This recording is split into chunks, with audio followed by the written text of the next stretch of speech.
Hello everyone, स्वागत है आप सभी का कॉम्पिटिटिव एकेडमी में। चलिए शुरुआत करते हैं आज के करंट अफेयर क्विज की। आज का पहला प्रश्न है, हाल ही में जापान के द्वारा शून्य कार्बन उत्सर्जक का लक्ष्य प्राप्त करने के लिए कब तक की समय सीमा निर्धारित की गई है?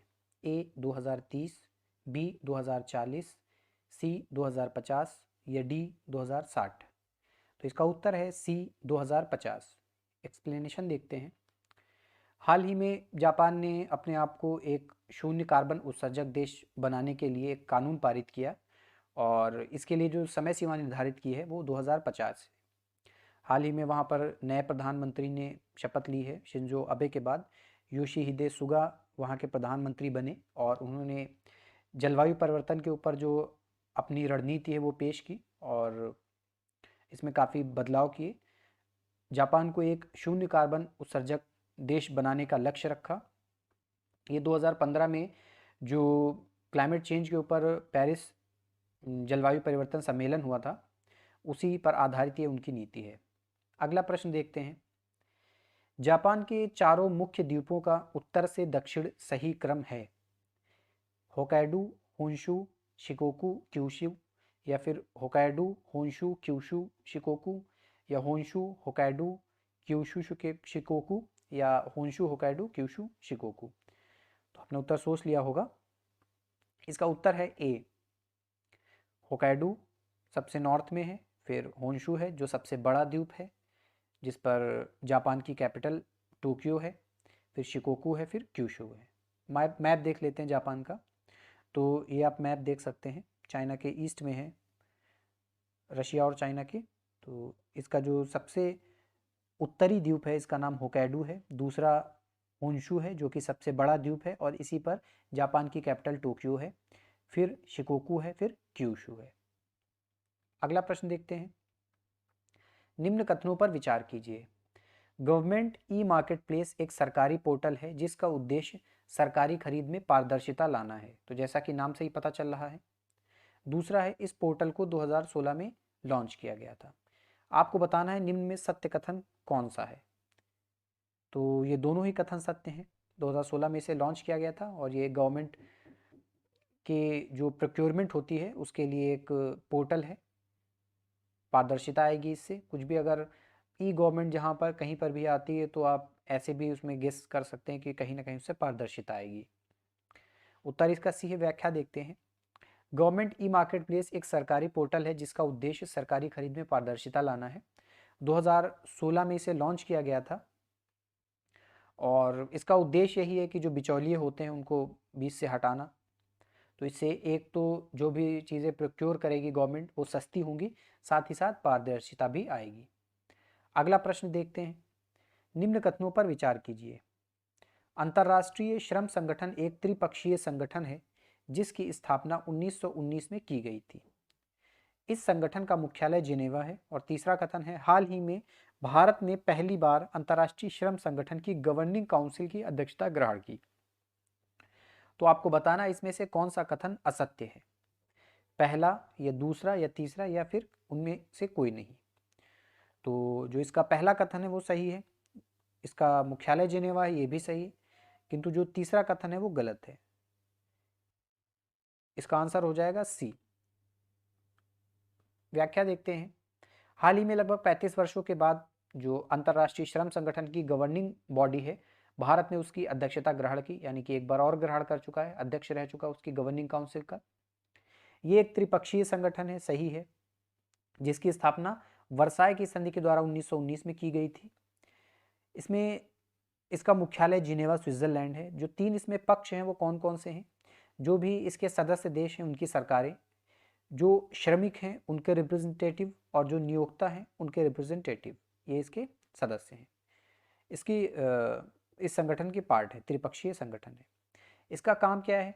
जो भी श्रमिकों के मानवाधिकार हैं उनकी रक्षा करना है, सामाजिक तथा श्रम संबंधी जो मुद्दे हैं उनके ऊपर रिसर्च करना, श्रम मानकों को सुनिश्चित करना और उनका क्रियान्वयन सुनिश्चित कराना, ये इसके मुख्य कार्य हैं। अगला प्रश्न देखते हैं। हाल ही में भारतीय मूल के वेवल राम कलवान को किस देश का राष्ट्रपति चुना गया है? A Mauritius, B Thailand, C Singapore या डी सेशल्स? तो इसका उत्तर है डी सेशल्स। हाल ही में जो भारतीय मूल के वेवल राम कलवान हैं, इन्हें सेशल्स का राष्ट्रपति चुना गया। 1977 में सेशल ने स्वतंत्रता प्राप्त की थी। उसके बाद से पहली बार ऐसा हुआ है कि जो कोई विपक्ष का उम्मीदवार है वो राष्ट्रपति चुनाव जीता हो। सेशल्स की स्थिति आपको पता होगी, पश्चिमी हिंद महासागर में स्थित ये एक द्वीपीय देश है। इसकी राजधानी विक्टोरिया है। लैमते या लैमिटी, हिंदी में अगर ये देखेंगे तो लैमिटी, और इंग्लिश में अगर आप इसको सही से प्रोनाउंस करेंगे तो लैमते बोलते हैं। ये एक सैन्य अभ्यास है जो कि भारत और सेशल्स के बीच होता है। इसे 2001 से आयोजित किया जा रहा है।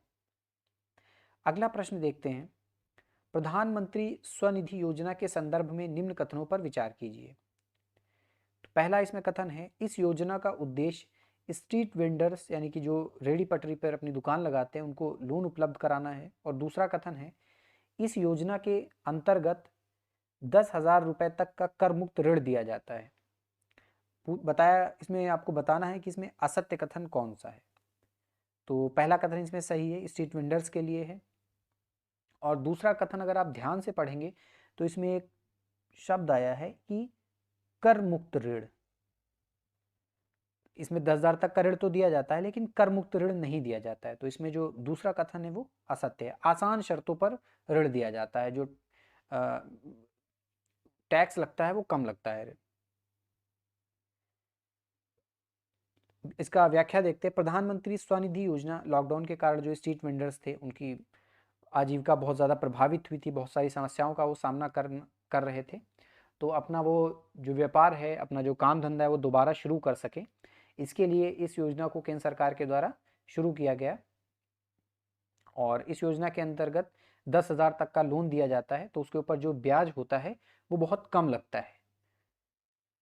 कर मुक्त नहीं है, ब्याज मुक्त ये नहीं है, कर लगेगा लेकिन बहुत कम लगेगा।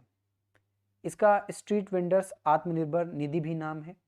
और मेनली इसका उद्देश्य है कि स्ट्रीट वेंडर्स को लाभ पहुंचाया जाए। अगला प्रश्न देखते हैं, विधि विरुद्ध क्रियाकलाप निवारण अधिनियम के संदर्भ में निम्न कथनों पर विचार कीजिए। पहला कथन है, इस अधिनियम को 1967 में पारित किया गया था। सही है।